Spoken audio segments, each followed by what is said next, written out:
barrio de San Diego, carrera 3B 2565. Para más realidad debe haber ahí una placa que dice que nació Manuel H.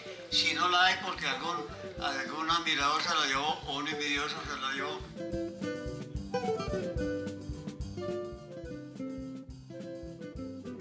Era un reportero que, más que buen fotógrafo, lo que tenía era un magnífico ojo y un magnífico presentimiento y momento para poder percibir los eventos que iban a ocurrir.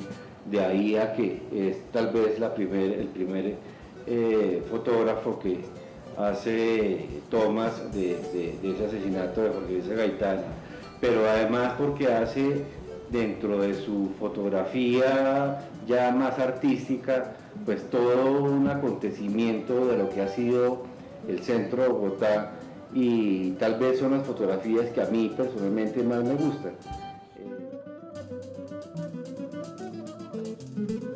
Mi historia con Manuel H. es una historia académica eminentemente, una historia académica ligada a la fotografía, por supuesto.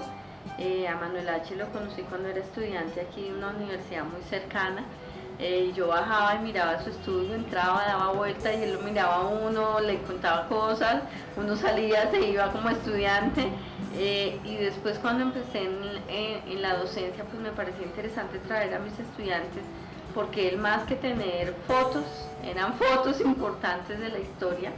El hecho del Bogotazo, que parecía como un elemento lejano a la historia y a la vida de cualquier adolescente, de cualquier niño universitario, como que era revivir un proceso histórico importante. Entonces ahí nos fuimos haciendo como muy cercanos. Y tal vez por lo que te menciono, él era una persona muy agradable, entonces uno termina siendo como muy amigo de él, porque nunca pone barrera, porque además cuenta las cosas, sus técnicas, porque nunca tuvo nada oculto en su fotografía, no había secreto en su toma, era simplemente coja la cámara, monte rollo y salga corriendo, y ojalá haya algo interesante en la séptima y cójalo, pero tal vez era el ojo de Manuel H. Era eso lo que lo caracterizaba a él en su registro. Uno podría salir con él y tal vez obtener muchas fotos, pero las de él eran mágicas.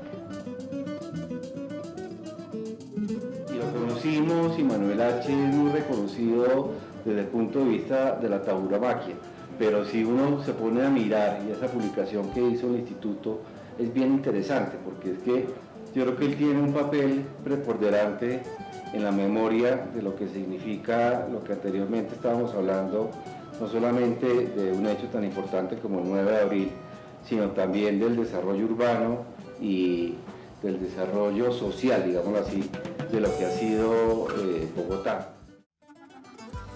Había el tranvía, el transporte. El transporte iba de la avenida Chile a San Cristóbal, arriba del minuto del Niño Dios. Valía 5 centavos. Y había un tranvía de obreros que salía a las 6 de la mañana, no era con asientos, 2 centavos, y podían llevar traseo y podían llevar. Era una ciudad manejada por caballos y por bueyes hasta el momento en que empieza el tranvía, también llevado por caballos, después el tranvía ya manejado eléctricamente, y lo que hoy en día es, y lo que aspiramos a que sea hacia el futuro. En este momento, para horas del Bicentenario, la Alcaldía Mayor está haciendo los estudios para lo que hemos llamado peatonalización de la carrera séptima entre la calle Sexta a la calle 12, y la restauración de la Plaza de Bolívar, que como tal es un elemento tal vez el más importante que tiene el país, e inclusive a nivel latinoamericano, como centro de integración, como centro de ocupación más importante que existe, y eso se debe gracias a su diseño, que es un diseño modernista de Fernando Martínez Sanabria, en donde gracias a ese diseño permite que allí se desarrollen actividades diarias de diferente índole. Entonces uno va hoy a a la Plaza de Bolívar y estamos armando nuestro escenario de Navidad. Ayer fuimos y seguramente estaba la protesta de algunos dirigentes sobre algún tema, otro día lo vemos como una huerta urbana, otro día lo vemos como un mercado campesino, y eso se debe gracias al diseño arquitectónico que tiene la Plaza de Bolívar. Yo creo que eso hace parte de esa calle real, y la calle real además pues a lo largo del tiempo pues ha sido el conector de la ciudad en su desarrollo hacia el norte. Y si nos concentramos dentro de la calle real, como usted dice, o carrera séptima, pues es bien interesante, porque está la Rebeca y la época en que los chinos de la calle, como les decían, se bañaban en ella, y era ni siquiera mal visto, sino era parte de la vida cotidiana de nosotros los bogotanos.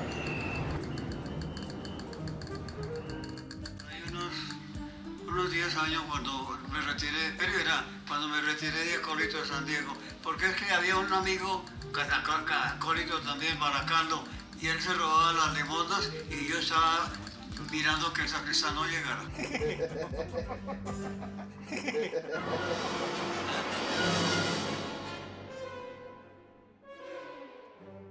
Las fotos de Manolachi siempre estuvieron en algún lugar, en un periódico, en un libro, en una exposición, y él, todos sabíamos que existía. Yo sabía de él mucho tiempo, lo veía, era un personaje casi mágico, mitológico, muy bello, y era casi como una casa de duendes entrar ahí, aquello era fantástico, de miles y miles y miles de fotos, de cientos de historias que él contaba.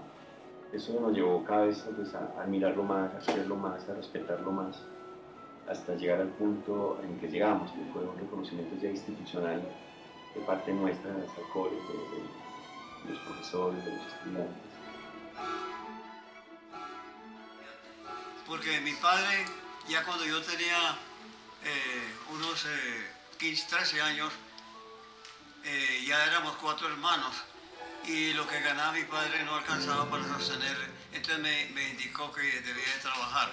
Yo tenía un padrino en una tipografía que se llamaba Carlos Caicedo, Carlos, de la tipografía de Praga. Entonces ya el padrino me recibió y yo era muchacho que barría, que llevaba paquetes y todo. Al cabo del tiempo me convertí en tipógrafo. Es que hay un problema, yo no sabía fotografía, yo no era fotógrafo, era tipógrafo.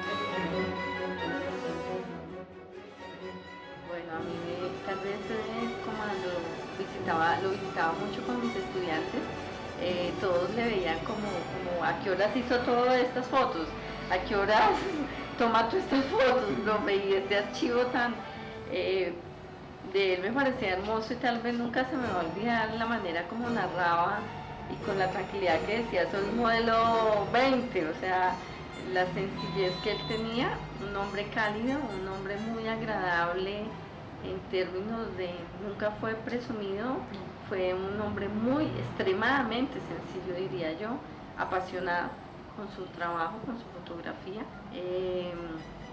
Tal vez algo que yo pues viví mucho con él fue el hecho de que él nunca habló mal de ningún colega.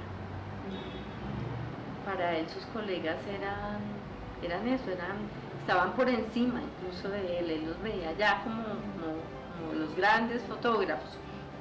Me parece que eso fue muy lindo, que yo haya vivenciado con él como ese proceso, esa etapa, como vivía y narraba cada foto que él sacaba de su archivo allá. Yo le decía, maestro, qué cantidad de material que él sacaba, y cada foto parecía vivirla, como si hubiese sido el instante en que lo hubiera tomado. La memoria prodigiosa de Manolachi.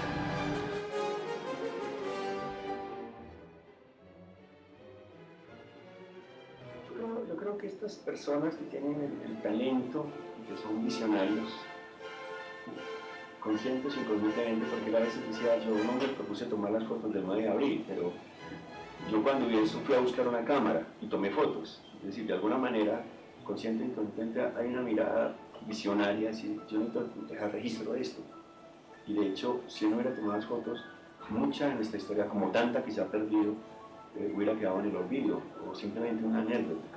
Creo que pasó con los campos de concentración, creo que ha pasado con los fotógrafos de guerra, creo que ha pasado, y son unos seres visionarios que optan por registrar la historia y que frente a toma una decisión de esas, voy a fotografiar esto. Entonces, en toda su actitud de premonición, de constatación, él siempre estuvo presente. Y no importa la cámara, porque finalmente ahí es lo de menos el instrumento. Ahí está lo más importante es tu visión, tu comprensión del mundo, tu conciencia de qué papel estás jugando en un momento determinado en la historia, del ser creativo, de que siempre tengo que estar creando, innovando, buscando, y trabajo con las herramientas que haya. Ese es mi poder y por eso Manuel H. es Manuel H.